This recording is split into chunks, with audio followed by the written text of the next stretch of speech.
نعم المولى ونعم النصير. أعوذ بالله من الشيطان الرجيم. بسم الله الرحمن الرحيم. الحمد لله رب العالمين والصلاة والسلام على محمد وآله الطيبين الطاهرين المعصومين الذين أذهب الله عنهم الرجس وطهرهم تطهيرا.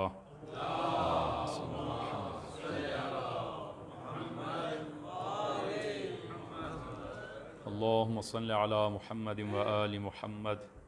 اللهم كل وليك الحجة ابن الحسن صلواتك عليه وعلى آبائه في هذه الساعة وفي كل ساعة وليا وحافظا وقائدا وناصرا ودليلا وعينا حتى تسكنه أرضك طوعا وتمتعه فيها طويلا بحق محمد وآله الطاهرين.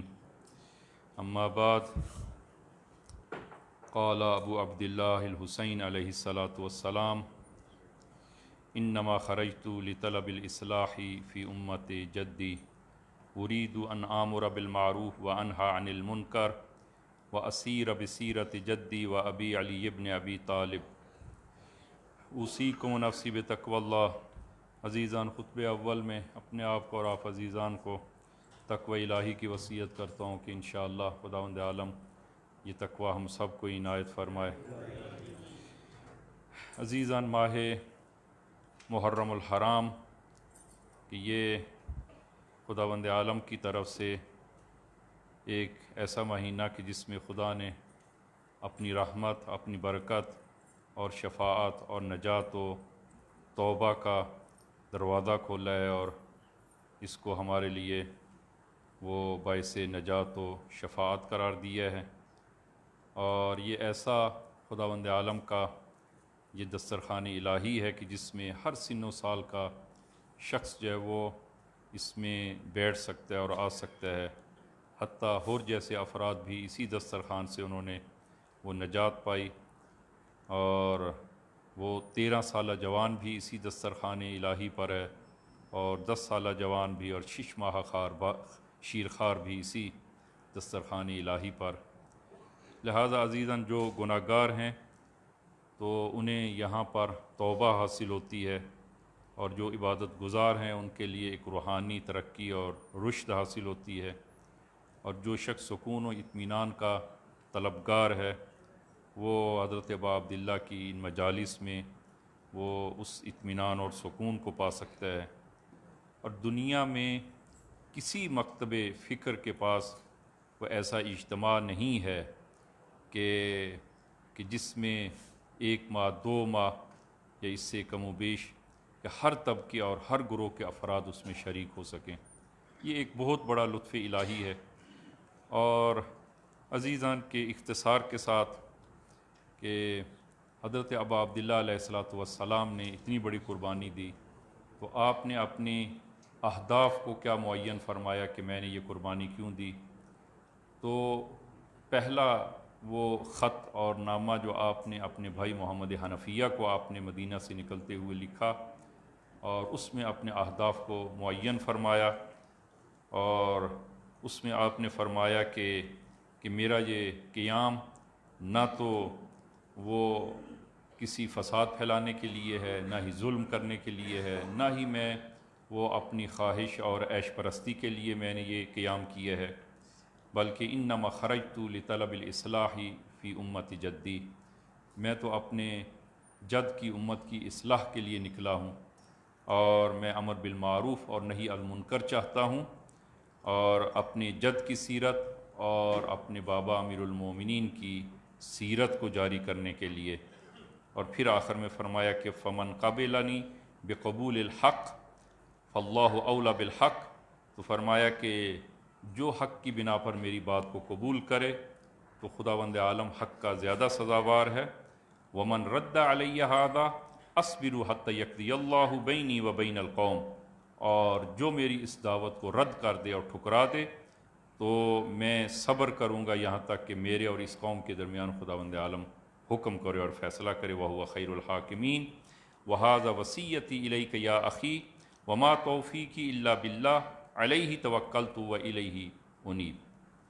تو آپ نے یہاں پر اس نامے میں آپ نے اہداف کو معین فرمایا، اور اس خط میں آپ نے 4 چیزیں فرمائیں کہ یہ 4 چیزیں میرے اس قیام میں نہیں ہیں۔ پہلے ہی لوگوں کی شبہات کو رد کیا آپ نے کہ فرمایا انی لم اخرج اشرن ولا بطیرا۔ اشرن یعنی غرور و تکبر، عیش پرستی۔ میرا یہ قیام عیش پرستی کے لیے نہیں ہے، غرور و تکبر کے لیے نہیں ہے، اور یا نعمتوں پر اترانا، میرا یہ قیام جو ہے وہ اس وجہ سے نہیں ہے۔ اور عزیزاً آپ ملاحظہ فرمائیں کہ دنیا میں جو بڑی بڑی جنگیں ہوئی ہیں، 2 بڑی جنگیں، عالمی جنگیں جو ہوئی ہیں، ان کے آپ عوامل اور اسباب کو آپ ملاحظہ فرمائیں کہ ان کے عوامل اور اسباب جو ہے وہ کیا تھے، کہ ان کے پیچھے کتنے لوگ جو ہیں وہ ان جنگوں میں مارے گئے ہیں، کہ سن 1914 میں اور 1939 میں یہ 2 جنگیں جو لڑی گئی ہیں اور جن کا آغاز ہوا، لاکھوں کی تعداد میں ایک ہی حملے میں، کہ جو جاپان پہ حملہ ہوا ہے 2 لاکھ سے زیادہ لوگ وہ زندہ جل گئے۔ اسی طرح جو ہے وہ آپ دوسری جنگوں کو ملاحظہ کریں کہ ان جنگوں میں جو پیچھے ایک ہدف اور مقصد تھا وہی غرور و تکبر تھا، حسد تھا، اور جس کی بنا پر جو اتنی بڑی جنگیں اور اتنی زیادہ خون ریزی جو ہے وہ کی گئی ہے۔ فرمایا کہ نہ میرا قیام جو ہے وہ اشرن نہیں ہے، غرور و تکبر کے لیے جو ہے وہ میرا قیام نہیں ہے، ولا بطرن، اور نہ ہی یہ میرا قیام خواہش نفس کی بنا پر ہے، سرمستی کی بنا پر نہیں ہے، خواہش نفس کی بنا پر نہیں ہے۔ اب ملاحظہ فرمائیں اسرائیل کے جو وجود، جو ناپاک وجود وہ اس دنیا میں اور اس خطے میں جو بنایا گیا ہے، کہ وہ انگریز نے یہ ایک وہ شوق اس کو سوجھا اور اس نے جب وہ سرمستی کی کہ ایک ملک جو ہے اس کا قیام کیا جائے بنا میں، وہ اسرائیل اور اسلامی ممالک کے درمیان اس کو جب وہ قرار دے، اور اس دن سے لے کر آج تک نہ ان کو سکون ہے اور نہ ہی مسلمانوں کو سکون ہے۔ اور کون سا ایسا دن نہیں ہے کہ جہاں پر جو ہے وہ کہ جب وہ کسی شہادت کی یا کسی قتل کی جو ہے وہ خبر نہ آئے۔ وہ اتنے عرصے سے جو ہے وہ کہ یہ وہ بطرن، یہ قیام اور یہ جنگ جو ہے وہ وہی سرمستی کی بنا پر جو ہے وہ یہ جنگیں۔ فرمایا کہ ولا مفسدن ولا ظالما، اور نہ ہی میرا یہ قیام فساد پھیلانے کے لیے ہے اور نہ ہی جو ہے وہ ظلم و ستم کے لیے ہے۔ میں تو اپنی جد کی اصلاح کی طلب کے لیے نکلا ہوں، اپنی جد کی اصلاح جو ہے وہ چاہتا ہوں، اپنی جد کی امت کی اصلاح جو ہے وہ۔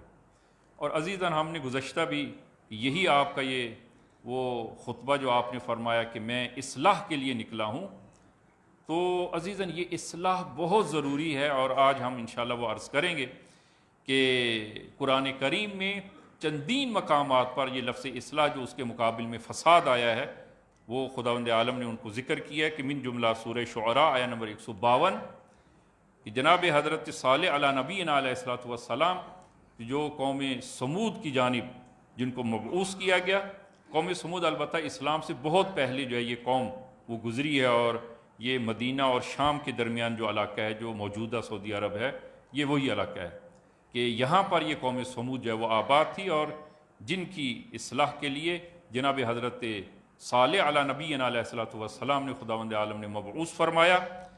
تو ان کے فساد، اور جب قوم نے فساد کیا تو خداوند عالم نے اس قوم کو تباہ و برباد کر دیا۔ آپ قرآن سورہ شعراء آیہ نمبر 151 اور 152 کو آپ ملاحظہ فرمائیں، وَلَا تُطِيعُوا أَمْرَ الْمُفْسِدِينَ، فرمایا کہ حد سے بڑھ جانے والوں کی بات نہ مانیں، کہ الَّذِينَ يُفْسِدُونَ فِي الْأَرْضِ وَلَا يُصْلِحُونَ، کہ وہ لوگ جنہوں نے زمین میں فساد پھیلایا ہے اور وہ اصلاح نہیں کرتے، یعنی زمین میں جو ہے وہ فساد نہ پھیلائیں، زمین میں اسراف نہ کریں۔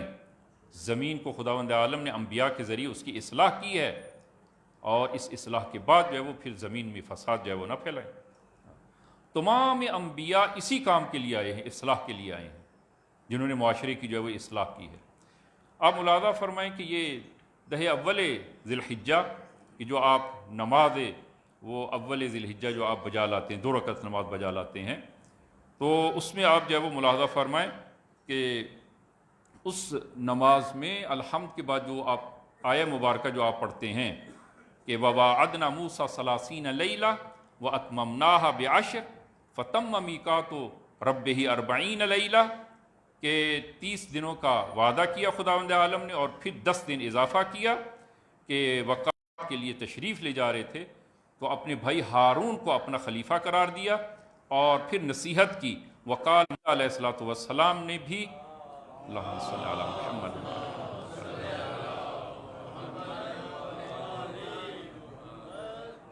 آپ نے بھی معاشرے کی اصلاح کے لیے آپ نے قیام کیا، اور ہم نے عرض کیا کہ اصلاح وہاں پر ہوتی ہے کہ جہاں پر فساد اور بگاڑ پیدا ہو چکا ہو، اور مختلف جوانب سے جو وہ بگاڑ کے انشاءاللہ وہ عرض کریں گے کہ وہ کن کن جہات میں جو ہے وہ بگاڑ اسلامی معاشرے میں پیدا ہو چکا تھا کہ جس کی حضرت نے اصلاح کے لیے آپ نے یہ قیام کیا۔ اور یہ بگاڑ بھی 1-2 دن کا نہیں ہے، یہ اس پر جو ہے وہ ایک عرصہ لگا اس اسلامی معاشرے میں بگاڑ پیدا کرنے کے لیے۔ اور آپ نے جو ہے وہ آج ہم اپنی گفتگو میں امیر المومنین صلوات اللہ وسلام علیہ کی کلام سے انشاءاللہ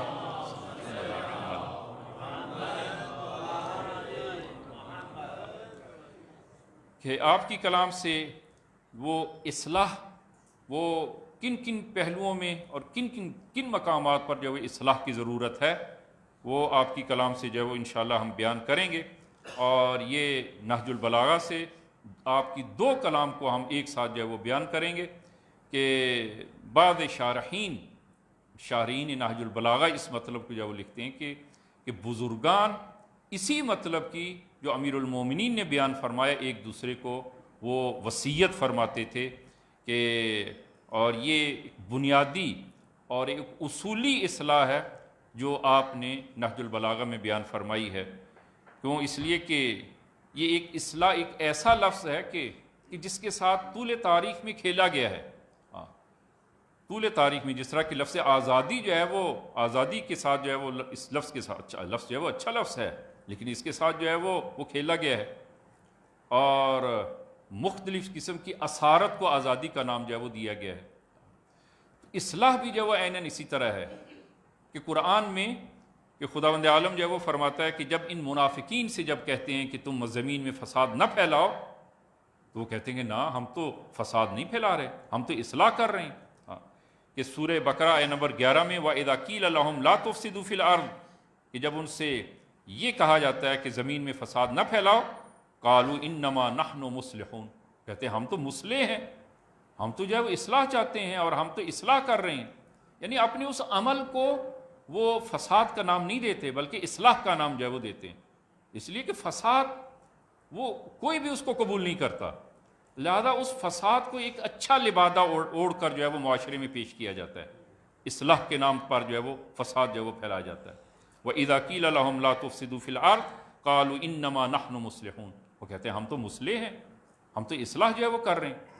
اور پھر اگلی آیت میں خداوند عالم فرماتا ہے أَلَا إِنَّهُمْ هُمُ الْمُفْسِدُونَ وَلَكِنْ لَا يَشْعُرُونَ، فرمایا یہی مفسد ہیں، آگاہ رہیں کہ یہی مفسد ہیں جو زمین میں جو ہے وہ فساد جو ہے وہ پھیلاتے ہیں۔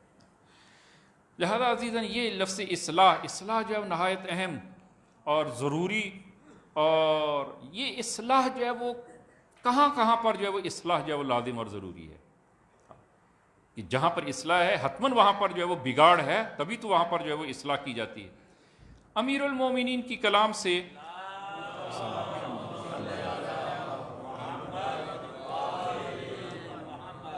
یہ اصلاح کے 3 پہلو جو ہے وہ آپ عزیزان کی خدمت میں ہم وہ بیان کریں گے کہ پہلا جو ہے وہ اصلاح خدا کے ساتھ رابطہ اور تعلق میں اصلاح، اور عزیزاً یہ نہایت اہم اور ضروری ہے، اور ہم میں سے سب جو ہے وہ اس کی احتیاج اور ضرورت جو ہے وہ رکھتا ہے۔ ہمارا خدا کے ساتھ تعلق اور رابطہ، اس میں اصلاح ہونی چاہیے، اس میں بگاڑ نہیں ہونا چاہیے۔ اور اس اصلاح کا فائدہ کیا ہوگا کہ امیر المومنین فرماتے من اصلح ما بینہ و بین اللہ، جو اپنے اور خدا کے مابین اپنے معاملے کی اصلاح کرے، درستگی کرے اور خدا کے ساتھ جو ہے وہ صحیح طور پر پیش آئے، تو اصلح اللہ ما بینہ و بین الناس، تو خداوند عالم بھی اس کے اور لوگوں کے مابین معاملات کی اصلاح فرماتا ہے۔ پس جو ہے وہ اپنا مسئلہ خدا کے ساتھ صاف رکھیں، اور جب انسان اپنا معاملہ خدا کے ساتھ صاف رکھے گا تو خداوند عالم بھی اس کے اور لوگوں کے درمیان معاملات کو صاف رکھے گا.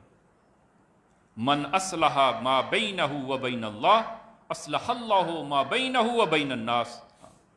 اور عزیزاً یہ اصلاح جو ہے وہ بہت ضروری ہے. انسان کا خدا کے ساتھ جو تعلق اور ربط ہے، انسان جو ہے وہ اس کی جو ہے وہ اصلاح کرے. اور خصوصاً نوجوانوں کی خدمت میں وہ عرض کروں گا کہ اگر ہم جو ہے وہ خدا کے ہو جائیں تو خداوند عالم بھی ہمارے وہ امور کو خود جو ہے وہ سنوارتا ہے، اور معاملات کو خدا ان لوگوں کے ساتھ معاملات کو خداوند عالم جو ہے وہ درست فرماتا ہے اور اس کی اصلاح فرماتا ہے. عام طور پر جو ہے وہ دیکھنے میں آتا ہے، یہ چیزیں جو میں عرض کروں یہ جو ہے وہ مشاہدہ اس کا ہوا ہے، دیکھنے میں آتا ہے کہ انسان جو ہے وہ ایک وہ حاجت ہے اور وہ حاجت پوری نہیں ہو رہی تو کیا کرتا ہے کہ جناب خدا کے ساتھ قہر اور خدا کے ساتھ ناراض ہو جاتا ہے کہ میرے جو ہے وہ میری یہ حاجت جو ہے وہ پوری نہیں ہو رہی. معاملات جو ہے وہ خدا کے ساتھ اس تعلق اور رابطے کو جو ہے وہ اس کو خراب کرتا ہے. نماز پڑھنا چھوڑ دے گا، روزہ رکھنا چھوڑ دے گا، دیگر امور، یا مثلا جو ہے وہ گھر میں فرض کریں کہ باپ جو ہے وہ بد اخلاق ہے، بے نمازی ہے، تو پھر جو ہے وہ اولاد اور جوان جو ہے وہ کہتا ہے کہ اگر وہ نماز وہ ایسی بد اخلاقی سکھاتی ہے تو پھر میں یہ نماز میں نہیں پڑھتا. عزیزاً انسان کا خدا کے ساتھ تعلق اور ربط کے اصلاح میں وہ دوسروں کے رویے کا جو وہ محتاج نہیں ہے کہ دوسرے کے رویہ جو ہے وہ انسان کے ساتھ جو ہے وہ کیسا ہو اور پھر انسان خدا کے ساتھ ربط اور تعلق کی جو اصلاح کرے. نہ، انسان اپنا معاملہ خدا کے ساتھ صاف رکھے، دوسروں کے رویے اور دوسروں کے جو ہے وہ عمل اور کردار کے ساتھ جو ہے وہ اس کو نہیں جوڑنا چاہیے. اور 3 چیزیں میں آپ عزیزان کی خدمت میں جو ہے وہ عرض کرتا ہوں کہ خدا کے ساتھ تعلق کو ہم کیسے درست کریں. کہ 3 چیزیں جو ہیں وہ، اور یہ 3 لفظ جو ہے وہ اس کو البتہ وہ ذہن نشین کرنے کے لیے وہ یاد رکھیں. پہلا ہے معرفت، سب سے پہلے خدا کی معرفت، دوسرا خدا سے محبت، تیسرا اطاعت. یہ 3 چیزیں، ان 3 چیزوں کو اگر انسان اپنے اندر پیدا کر لے تو خدا کے ساتھ جو ہے وہ معاملات درست ہو جائیں گے اس کے. ہاں، پہلے جو ہے وہ خدا کی شناخت اور پہچان، اور پھر اس سے جو ہے وہ محبت، اور پھر جو ہے وہ اس کی اطاعت، اور خدا کے وہ جب اطاعت اور خدا کے حکم کی جو ہے وہ فرما برداری جو ہے وہ انسان کے اندر جو ہے وہ پیدا ہوگی، اور پھر جو ہے وہ انسان کے معاملات خدا کے ساتھ جو ہے وہ درست اور صحیح جو ہے وہ قرار پائیں گے. اب عزیزان کی خدمت میں جو ہے وہ کہ البتہ اس کے آثار میں سے جس کو قرآن نے بھی جو ہے وہ ذکر فرمایا ہے کہ اگر کوئی شخص خدا کے ساتھ اپنے تعلق کو خالص اور درست کر لے تو خداوند عالم بھی اس کی محبت لوگوں کے دلوں میں اس کی محبت ڈال دیتا ہے. سورہ مریم آیہ نمبر 96 فرمایا ان الذین آمنوا وعملوا الصالحات سیجعل لهم الرحمن ودا، کہ جو لوگ ایمان لائے اور عمل صالح کیے، خدا کے ساتھ معاملہ درست رکھا جس نے، سیجعل لهم الرحمن ودا، خداوند عالم اس کی محبت لوگوں کے دلوں میں ڈال دے گا. اس کی محبت لوگوں کے دلوں میں ڈال دے گا اگر انسان کا معاملہ خدا کے ساتھ درست ہو. اپنے معاملے کو خدا کے ساتھ جو ہے وہ اگر انسان جو ہے وہ اصلاح کرے تو خداوند عالم جو ہے وہ اس کو وہ محبوب جو ہے وہ قرار دیتا ہے. آپ اس ملاحظہ فرمائیں کہ یہ قصہ، البتہ قصہ جب کہتا ہوں جو ہے وہ اکثر وہ روایات ہیں، روایات کو قصے کی شکل میں، کہ ایک جوان امام صادق صلوات اللہ وسلام علیہ کی خدمت میں آتا ہے،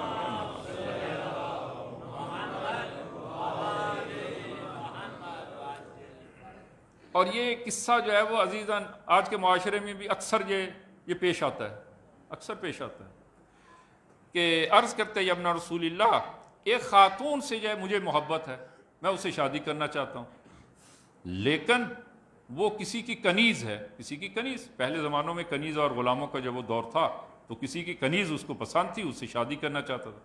یا ابن رسول اللہ وہ تو دیتا نہیں مجھے، اب میں کیا کروں؟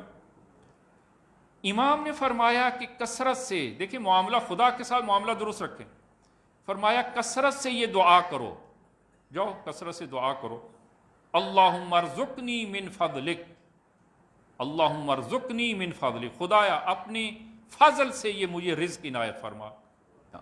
عزیز رزق جو ہے وہ اس کا دائرہ بہت وسیع ہے، صرف کھانا پینا رزق نہیں ہے.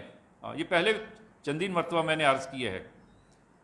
امامت رزق ہے، اچھے والدین رزق الہی ہیں، اچھی اولاد رزق ہے، اچھی زوجہ رزق ہے. تو فرمایا کہ اللہم ارزقنی من فضلک، اے اللہ مجھے اپنے فضل سے اور اپنے کرم سے یہ رزق عنایت فرما. یہ کنیز بالآخر کسی کی ملک ہے، اور جب کسی کی ملک ہے تو انسان حرام کا مرتکب تو نہیں ہو سکتا. انسان جو ہے وہ کسی کے ناموس کی طرف جو ہے وہ غلط نگاہ اٹھاتا ہے، یہ جو ہے وہ حرام ہے، جائز نہیں ہے کسی صورت میں بھی، یا غلط رابطہ جو ہے وہ قائم کرتا ہے. لہذا خداوند عالم سے ہمیشہ اگر ایسا موقع ہو تو خداوند عالم سے ہمیشہ دعا کی جائے کہ خدایا جو ہے وہ ادراہ حلال جو ہے وہ حلال اور شرعی طریقے سے خدایا یہ مجھے رزق عنایت فرما، حلال اور شرعی. اور اکثر جو ہے وہ آج کے دور میں یہ وہ عرض کروں کہ وہ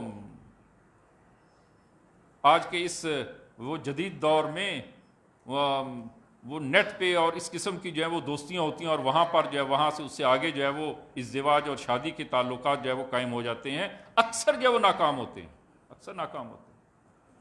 یہ رزق الہی ہے، خداوند عالم سے ادراہ حلال اور ادراہ صحیح جو ہے وہ خداوند عالم سے جب وہ تقاضا کیا جائے. تو یہ جوان جو ہے وہ اس نے یہ خداوند عالم سے جو دعا کرنا شروع کی، تو کچھ ہی عرصے کے بعد اس کنیز کا مولا اور آقا وہ اس کے پاس آتا ہے کہ جناب میں کہیں طولانی مسافرت پر جا رہا ہوں، اور یہ ظاہر ہے کنیز جو ہے وہ اس کو نہ پیچھے چھوڑ سکتا ہوں نہ اپنے ساتھ لے جا سکتا ہوں، تو میں یہ کنیز فروخت کرنا چاہتا ہوں اگر آپ خریدنا چاہیں. وہ تو خدا سے یہی چاہتا تھا، اس نے جو ہے وہ کنیز خریدی اور اپنی ملک میں جو ہے وہ داخل کیا. ادراہ حلال. امام صادق کی خدمت میں آئی ابن رسول اللہ کہ آپ نے جو ہے وہ درست فرمایا کہ معاملات جو ہیں وہ خداوند عالم ہی معاملات کو درست کرتا ہے. ادراہ حلال، خدا کے ساتھ جو ہے وہ حرام کا راستہ اختیار نہ کیا جائے. حرام کا راستہ خدا کے ساتھ معاملہ اور تعلق کو خراب کرنا ہے. خدا کے ساتھ تعلق کو جو ہے وہ خراب نہ کیا جائے، خدا کے ساتھ تعلق کی اصلاح کی جائے، اور اس تعلق کو جو ہے وہ کہ من اصلح ما بینہ و بین الناس، کہ جو اپنے اور لوگوں کے مابین خدا کے مابین اصلح بینہ و بین اللہ اصلح اللہ ما بینہ و بین الناس. خداوند عالم جو ہے اس کے معاملات کو درست کرتا ہے اگر انسان خدا کے ساتھ جو ہے وہ اپنے معاملے کو جو ہے وہ درست کرے. امام صادق کی خدمت میں ایک جوان صلی اللہ علیہ محمد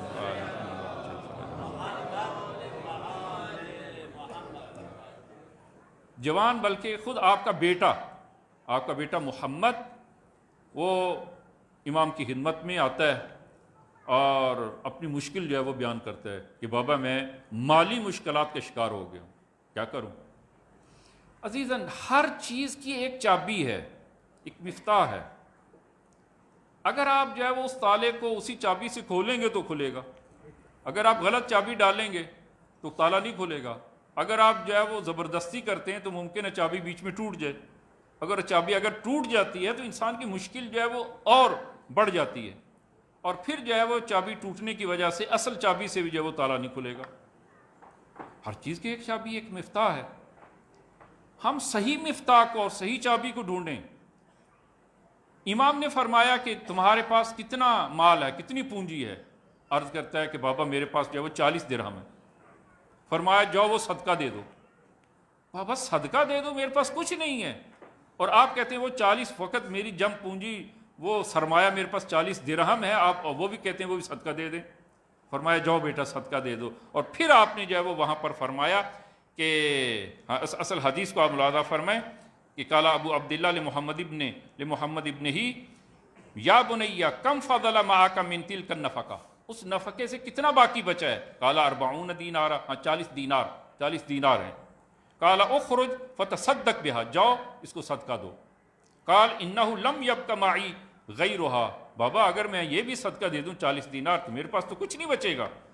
قال تصدق بها، فرمایا جاؤ صدقہ دو، صدقہ دو. فإن اللہ عز وجل یخلفها، خداوند عالم اس کی خالی جگہ کو پر کرے گا. جاؤ تم صدقہ دو. خدا البتہ ابھی جو ہے وہ ممکن ہے خداوند عالم خالی جگہ وہ دینار کی جگہ دینار سے ہی پر کر دے، اور ممکن ہے کہ خداوند عالم وہ خالی جگہ کسی اور جگہ سے کسی اور چیز سے پر کرے. ہاں کل کو آپ نہ آ جائیں میرے پاس اور کہیں کہ جناب مولانا ہم نے جو ہے وہ یہ اتنا صدقہ دیا اور جو ہے نا وہ ہم نے 1000 صدقہ دیا تو 10,000 آنے چاہیے تھے، مولانا نہیں آئے، آپ مجھے دیں. نہ، خداوند عالم کسی اور جگہ سے خالی جگہ کو پر کرتا ہے، اور یہ وعدہ الہی ہے، یہ وعدہ الہی ہے. تو فرمایا کہ یخلفھا، خداوند عالم اس کو جو ہے وہ پر کرے گا.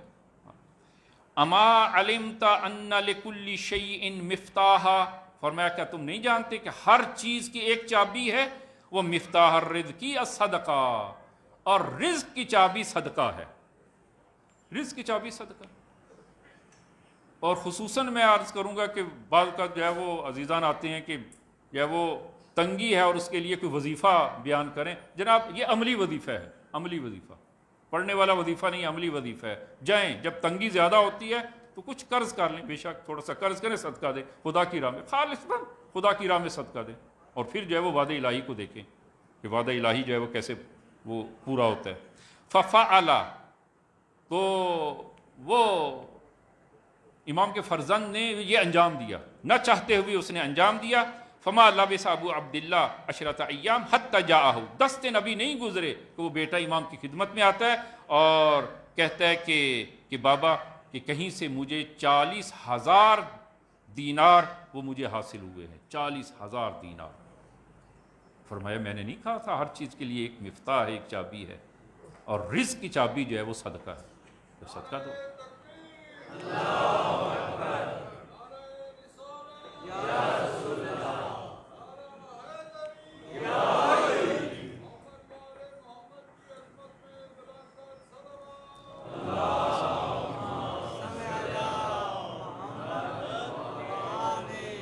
عزیزاً اس واقعے کو بھی آپ ملاحظہ فرمائیں، یہ حدیث بھی یہ ملاحظہ فرمائیں. خدا کے ساتھ رابطہ صحیح رکھیں، کوئی دیکھ رہا ہو یا نہ دیکھ رہا ہو، خدا کے ساتھ رابطہ صحیح رکھیں.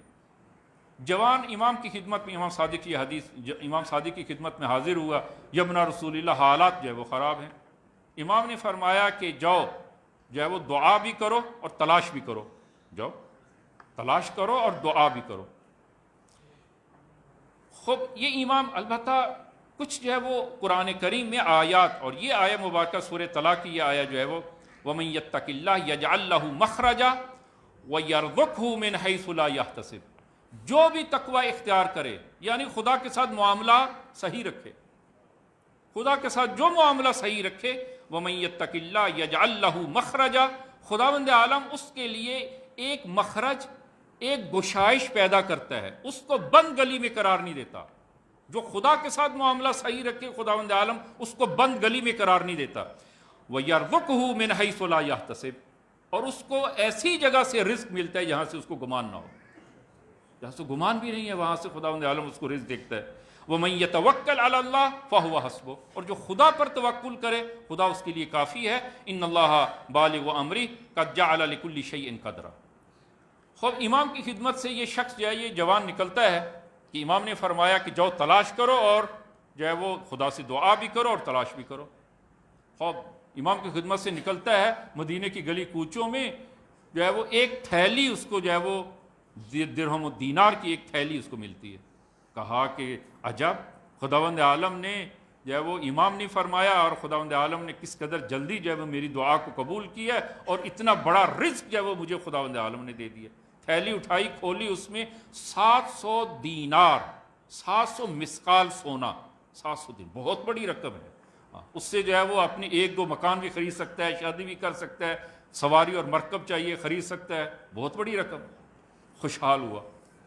پھر جو ہے وہ اس نے اپنے اندر سوچا کہ یہ بالآخر جو ہے وہ کسی کا گم شدہ مال ہے، یہ میرا مال تو نہیں ہے، یہ خدا نے اس طرح عطا، یہ کسی کا مال ہے، کسی کا گم ہوا ہے، اور کسی کا گم شدہ مال جو ہے وہ میرے لیے اس کا کھانا جو ہے وہ جائز نہیں ہے، حرام ہے، یہ میرا مال نہیں ہے. تذبذب کا شکار ہوا، واپس کرے یا نہ کرے، تذبذب کا شکار ہوا. بالآخر اس نے فیصلہ کیا کہ اس کے مالک کو ڈھونڈوں اور یہ مال اس کے حوالے کروں. بازار میں آتا ہے، دیکھتے ایک جگہ رش ہے، ہجوم ہے لوگوں کا. خواب کیا ہوا؟ کہا کہ یہ بندہ خدا مدینے میں آیا ہے تجارت کرنے کے لیے، اس کا مال گم ہو گیا ہے. اس سے پوچھا کہ جناب آپ کے مال کی کیا علامت ہے، کتنی مقدار میں ہے، کیسی تھیلی ہے؟ علامات پوچھی، واقعی وہی علامات ہیں. کہا لوگوں سے کہا آپ دور ہو جائیں، اس پر پانی نہ پھینکیں، اور اس کو ہوا نہ دیں، ابھی میں اس کو خبر دوں گا اور یہ بالکل صحیح و سالم ہوگا۔ کہا تمہارا مال مجھے ملا ہے، فلاں جگہ گرا تھا، مجھے ملا ہے، یہ تمہارا مال۔ اس نے مال دیکھا اور خوشحال ہوا، اور اس بندے خدا نے بھی انصاف سے کام لیا، انصاف سے کام لیا، اور اس مال سے یک دہم 70 دینار اس جوان کو دیے خوشحال ہو کر۔ اور یہ ایک اچھا عمل ہے، انسان جو ہے وہ اگر کہ وہ اس قسم کا خدا نخواستہ کوئی واقعہ پیش آتا ہے اور وہ لوٹاتا ہے، اس کو جو ہے وہ خدمت کرے، جو ہے وہ تو 70 دینار اس کو عنایت کی، اس کو دیے۔ یہ جوان نے وہ 70 دینار لیے، دیکھیں اس نے خدا کے ساتھ معاملہ صحیح رکھا، خدا کے ساتھ معاملہ، بالآخر جو ہے وہ 70 دینار لیے، امام صادق کی خدمت میں آیا، ابن رسول اللہ، ایسا ماجرا پیش آیا، امام نے جیب میں ہاتھ ڈالے، 30 دینار اور دیے، 100 دینار ہو گئے، فرمایا جاؤ یہ 100 دینار تمہارے لیے حلال ہیں، جو تمہارے لیے جو ہے یہ حلال، اور وہ 70 دینار اگر جو ہے وہ تم نہ دیتے، کسی کو کیا خبر، اور تم اس سے جو ہے وہ اپنی ایک زندگی جو ہے وہ چلا سکتے تھے، لیکن اس مال میں برکت نہیں تھی، اس مال میں برکت نہ ہوتی اور تم قیامت کے دن مقروض ہوتے، اور وہ اصل مالک کے جو ہے وہ قیامت کے دن تم مقروض ہوتے۔ خدا کے ساتھ معاملہ، خدا کے ساتھ معاملہ جو ہے وہ درست رکھے، خداوند عالم جو ہے وہ اس کے معاملات کی جو ہے وہ اصلاح جو ہے وہ فرماتا ہے۔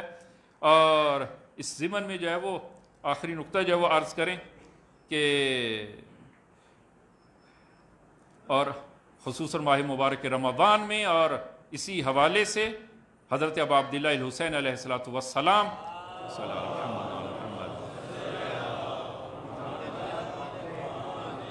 آپ نے فرمایا کہ جو شخص خدا کے ساتھ اپنے تعلق کو بگاڑتا ہے، جو شخص بھی وہ گناہ کے راستے پر نکلتا ہے، گناہ کے راستے پر، جو شخص بھی گناہ کے راستے پر نکلتا ہے وہ بند گلی میں جا پھنستا ہے، وہ بند گلی میں پہنچ جاتا ہے۔ گناہ کا راستہ بند گلی ہے، خدا کے ساتھ تعلق کو وہ اصلاح کریں، خدا کے ساتھ تعلق جو ہے وہ صحیح کریں، کہ یہ حدیث جو ہے وہ آپ سے من حاول امرا بمعصیت اللہ کان افوت لما یرجو واسرع لما یحذر، کہ عمر سعد نے گناہ کے راستے سے وہ چاہا کہ وہ رے کی حکومت جو ہے وہ حاصل کرنا چاہیے، از راہ گناہ کے راستے سے، لیکن نتیجہ کیا نکلا؟ بند گلی میں جا پھنسا۔ امام نے جب وہ آخر میں جب کہا کہ امام نے فرمایا تھا کہ اگر تمہیں جو ہے وہ میرے ساتھ جنگ کیوں کرتے ہو، جنگ نہ کرو، کہا اگر جنگ نہیں کروں گا تو میرا وہ گھر اور مال تباہ کر دے گا، فرمایا کہ میں مدینے میں وہ اپنے بابا امیر المومنین کے ہاتھ کا لگا ہوا باغ، کہ جو امیر شام نے بہت بڑی رقم دے کر حاصل کرنا چاہا، فرمایا کہ نہیں، آپ نے نہیں دیا، فرمایا وہ باغ تمہیں دوں گا، تمہاری اور تمہارے بیوی بچوں کی ضمانت دیتا ہوں، ضمانت دیتا ہوں کہ کوئی نقصان نہیں پہنچے گا۔ کہا کہ نہ جو ہے وہ پھر اور بہانہ کیے، بالآخر کہا کہ میں اس حکومت رے کو حاصل نہیں کر سکتا، فرمایا کہ جان مجھے سچا سمجھتے ہو، مجھے صادق سمجھتے ہو، کہا آپ کو صادق سمجھتے ہو، فرمایا کہ میں صادق تمہیں خبر دیتا ہوں کہ شہر رے کی گندم نہیں کھا سکو گے۔ مسخرہ کی حضرت ابا عبداللہ کا اور کہا کہ گندم اگر نہ ہوئی تو جو کھا لیں گے۔ حضرت ابا عبداللہ فرماتے ہیں کہ من حاول امرا بمعصیت اللہ، جو بھی گناہ کے راستے سے خدا کے ساتھ تعلق کو توڑ کر اور گناہ کے راستے سے جو چیز حاصل کرنا چاہتا ہے، کان افوت لما یرجو، جس چیز کا وہ امیدوار ہے خداوند عالم اس کو نامراد کرتا ہے، واسرع لما یحذر، اور جس چیز کا اس کو خوف ہے بہت جلد اس میں مبتلا ہو جاتا ہے۔ خدا کے ساتھ جو ہے وہ رابطے اور تعلق جو ہے وہ اس کی اصلاح کی جائے، اور اس تعلق جو ہے وہ ہمیشہ وہ صحیح جو ہے وہ رکھا جائے۔ لہذا عزیزاً پہلی اصلاح جو امیر المومنین کی کلام نہج البلاغہ میں فرمایا، وہ اصلاح خدا کے ساتھ تعلق جو ہے انسان اصلاح کرے۔ من اصلح ما بینہ و بین اللہ اصلح اللہ ما بینہ و بین الناس، کہ انشاءاللہ خداوند عالم یہ اصلاح ہم سب کو جو ہے عنایت فرمائے۔ بسم اللہ الرحمن الرحیم، قل هو اللہ احد اللہ الصمد لم یلد ولم یولد ولم یکن لہ کفوا احد۔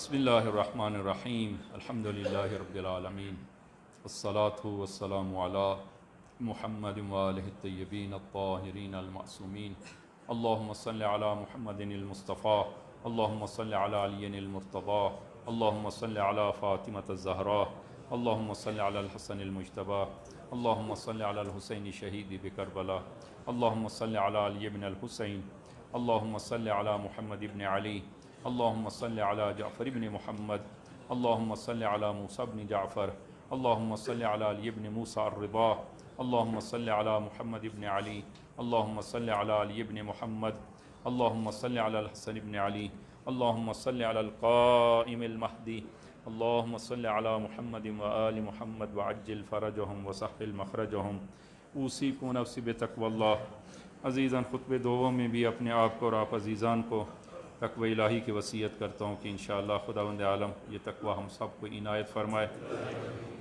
عزیزان، وقت کم ہے، اختصار کے ساتھ کہ دو اصلاح جو آپ امیر المومنین کی مزید ان تین میں سے کہ دوسری اصلاح جو آپ نے جو وہ فرمائی کہ من اصلح امر آخرتہ اصلح اللہ لہ امر دنیاہ، جو اپنی آخرت کی اصلاح کرے خداوند عالم اس کی دنیا کی اصلاح فرماتا ہے۔ جو آخرت کی اصلاح کرے، سادہ سا میں جو ہے وہ عرض کروں، اگر ایک مسئلہ ایک کام جو ہے وہ درپیش ہے کہ اس میں جو ہے وہ انسان کی دنیا تو آباد ہو جائے گی لیکن آخرت تباہ ہو جائے گی، پھر کیا کرے؟ وہ آخرت کی اصلاح کرے، آخرت کو آباد کرے، اگرچہ دنیا اس کی جو ہے وہ خراب ہی کیوں نہ ہو۔ کہ اگر جو ہے وہ انسان کو ایسا حالات پیش آ جائیں کہ مشکلات میں ہے اور ایک طرف جو ہے وہ رشوت ہے، مال حرام ہے، لیکن دوسری طرف جو ہے وہ انسان کی آخرت تباہ ہو رہی ہے، تو کیا کرے؟ پھر آخرت کو بچائے۔ جو اپنی دنیا آخرت کی اصلاح کرے، من اصلح امر آخرتہ اصلح اللہ لہ امر دنیاہ۔ آپ تاریخ کو جو ہے وہ ملاحظہ فرمائیں۔ عزیزاً، عمرو عاص جو ہے وہ اس کی جنایات جو ہے وہ تاریخ میں وہ کوئی کم نہیں ہے کہ عمرو عاص نے اپنا دین جو ہے وہ بیچا ہے، اپنا دین بیچا ہے، کہ اس نے وہ امیر شام کے لیے اپنی آخرت کا جو ہے وہ معاملہ کیا ہے، اپنی آخرت جو ہے وہ بیچی اس کے ہاتھ۔ مالک اشتر کو جو ہے وہ شہید کیا، اسی طرح جو ہے وہ جنگ صفین میں قرآن کو نیزوں پر اٹھایا، اسی نے جو ہے وہ کیا، اسی کی جو ہے یہ چال تھی۔ اور اسی طرح جو ہے وہ امیر شام کی خاطر جو ہے وہ جنگ صفین میں دھوکہ اور فریب سے کام لیا مصر کی حکومت حاصل کرنے کے لیے، کیونکہ مصر کی حکومت کا اس کو جو ہے وہ لالچ دیا گیا اور اس نے اسی وعدے پر جو ہے وہ محمد بن ابی بکر جو ہے وہ ان کو شہید کیا۔ محمد بن ابی بکر کہ جن کے بارے میں امیر المومنین جن سے بہت محبت فرماتے تھے اور نہج البلاغہ میں ان کو اپنا فرزند کہہ کر جو ہے وہ پکارا ہے۔ محمد بن ابی بکر کو شہید کیا اور ایک حیوان کی کھال میں لپیٹ کر ان کو جلا دیا۔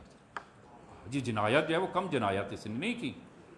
اور 43 یا 44 ہجری میں 3 سال صفین کے امیر المومنین کی شہادت کے 3 سال بعد، 4 سال بعد، یہ حد اکثر 4 سال، 3-4 سال کے بعد جو ہے وہ عید کے شب عید فطر جو ہے وہ یہ فنار ہوتا ہے، یہ مرتا ہے، اور مرتے وقت جو ہے وہ یہ رو رہا تھا، یہ رو رہا تھا، اور اولاد اکٹھی ہوئی اور اولاد نے پوچھا کہ آپ رو کیوں رہے ہیں؟ تو کہا ادفع عنی الموت، موت کو مجھ سے دور کر دو، موت کو دور کر دو۔ اولاد نے کہا کہ ان لا نغنی من الموت شیئا، موت کو تو کوئی دور نہیں کر سکتا، یہ تو ہر ایک کے گھر آنی ہے اور ہر ایک کو آنی ہے۔ ان لا نغنی من الموت شیئا، اور اس وقت جو ہے وہ ایک جملہ کہا اس وقت، اب جو ہے وہ دیر ہو چکی ہے، کہا درود ہو امیر المومنین علی ابن ابی طالب پر، درود ہو۔ اس وقت جو ہے کہا کفا بالاجل حارسا، کفا بالاجل حارسا، امیر المومنین کی کلام کو یاد کیا، کہا درود ہو امیر المومنین پر، کہ فرمایا کفا بالاجل حارسا۔ تو اب یہ آخری دم جو ہے وہ کہتا ہے کہ میں نے کہ اپنا دین دیا ہے دنیا کے لیے، یہ مصر کی حکومت کے لیے میں نے اپنا دین بیچا ہے، اور دین بھی باقی نہ رہا اور دنیا بھی جاتی رہی۔ کتنی دنیا اس نے جو ہے وہ 3 سال 4 سال 3 سال جو ہے وہ اس نے مصر کی جو ہے وہ حکومت کی، اور اس کے مقابل میں اس نے کیا دیا ہے؟ دین دیا ہے۔ رو رہا تھا، کہا میں نے اس دنیا کے لیے اپنا دین دیا ہے اور یہ دنیا بھی باقی نہیں رہی۔ لہذا اگر امر جو ہے وہ یہ آخری کلام ہے جو ہے وہ امیر المومنین کی یہ کلام آپ ملاحظہ فرمائے، اور یہ قاعدہ کلیہ عزیزاً، یہ قاعدہ کلیہ ہے، وقت نہیں ہے کہ میں بیشتر عرض کروں. یہ فرمائے ان جعلت دینک تبعا لدنیا کا، اگر تم لوگوں نے اپنے دین کو دنیا کے تابع کر دیا، دنیا کو مقدم کیا، دین کو تابع کر دیا، تو اہلکت دینک و دنیا کا، تم نے اپنے دین کو بھی ہلاک کیا، فاسد کیا، دنیا کو بھی خراب کر دیا. نہ تمہاری دین باقی ہے نہ دنیا باقی ہے. وَكُنْتَ فِي الْآخِرَةِ مِنَ الْخَاسِرِينَ، اور قیامت کے دن تم وہ نقصان اٹھانے والوں اور خاسرین میں سے ہوگے. اور پھر فرمایا وَإِنْ جَعَلْتَ دُنْيَاكَ تَبَعًا لِدِينِكَ، اور اگر تم لوگوں نے اپنے دین کو، اپنی دنیا کو دین کے تابع کر دیا، اپنی دنیا کو دین کے تابع بنایا، احرزت دینک و دنیا کا، تم لوگوں نے اپنے دین کی بھی حفاظت کی، دنیا کی بھی حفاظت کی. وَكُنْتَ فِي الْآخِرَةِ مِنَ الْفَائِزِينَ، اور قیامت کے دن جو ہے وہ تم کامیاب لوگوں میں سے ہوگے. کہ انشاءاللہ وہ وقت نہیں رہا کہ تیسرا جو ہے وہ میں عرض کروں کہ انشاءاللہ خداوند عالم وہ ہمیں یہ اصلاح کی وہ توفیق عنایت فرمائے کہ جو امیر المومنین نے بیان فرمائی، اور جس اصلاح کے لیے حضرت ابا عبداللہ علیہ الصلوۃ والسلام نے 61 ہجری آپ نے قیام کیا، اور یہ قیام آج بھی باقی ہے اور یہ اصلاح آج بھی باقی ہے. انشاءاللہ خداوند عالم ہم سب کو توفیق عنایت فرمائے. خدایا بحق زہرا، بحق امام زمان توفیق عبادت و بندگی عنایت فرما. خدایا یہ اس کربلا کو صحیح معنوں میں وہ برپا کرنے کی ہم سب کو توفیق عنایت فرما. خدایا مظلومین جہان کی مدد فرما، اور ظالمین جس شکل میں بھی ہوں خدایا کہ اگر قابل ہدایت نہیں ہے تو نیست و نابود فرما. خدایا بحق زہرا امام زمان کے ظہور میں تعجیل فرما، وطن عزیز کو استحکام عنایت فرما. بسم اللہ الرحمن الرحیم. انا اعطیناک الکوثر فصلی لربک وانحر ان شانئک هو الابتر.